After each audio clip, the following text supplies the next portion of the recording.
Hello बच्चों, let's see this question में क्या कह रहा है, देखिएगा ध्यान से।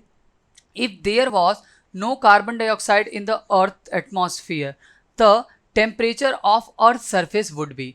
मतलब ये बोल रहा है कि कार्बन डाइऑक्साइड अर्थ एटमॉस्फेयर में नहीं है तो अर्थ का टेम्परेचर पे क्या इफेक्ट पड़ेगा, ये ध्यान देना है।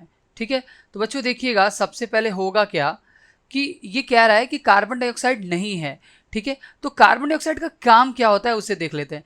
तो कार्बन डाइऑक्साइड जो होता है वो क्या करता है, एब्जॉर्ब एंड स्टोर एनर्जी। ये क्या करता है, एब्जॉर्ब और एनर्जी को क्या करता है, स्टोर करता है।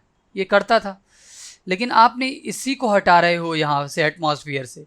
अब ये किस तरीके की एनर्जी को एब्जॉर्ब करता था, ये होता था सोलर एनर्जी को एब्जॉर्ब करता था, सोलर एनर्जी को एब्जॉर्ब करता था। ठीक है, जो भी सोलर रेडिएशंस आ रहे हैं उसको क्या करता था, एब्जॉर्ब करता था। और फिर एब्जॉर्ब करने के बाद रिफ्लेक्ट करता था, reflect back to the space, reflect back to the space, मतलब वापस से उसे रिफ्लेक्ट भी करता था।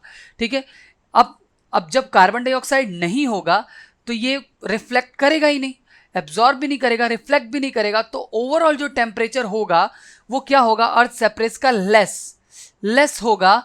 जो प्रेजेंट के कंपैरिजन में कार्बन डाइऑक्साइड न होने पे जो आपका टेम्परेचर होगा अर्थ सरफेस का वो क्या होगा, कम होगा। ठीक है, इसलिए क्योंकि वो हीट और एनर्जी को एब्जॉर्ब करता था और फिर उसके बाद स्पेस में उसे रिफ्लेक्ट भी करता था। इस वजह से टेम्परेचर अर्थ सरफेस का इंक्रीज होता था। लेकिन जब है ही नहीं तो प्रेजेंट टाइम कार्बन डाइऑक्साइड न होने पे उसका टेम्परेचर क्या होगा, इनिशियल अमाउंट से कम होगा, एकदम खत्म नहीं होगा, कम होगा। इसलिए ऑप्शन कौन सा होगा, option A will be correct regarding your question. Best of luck.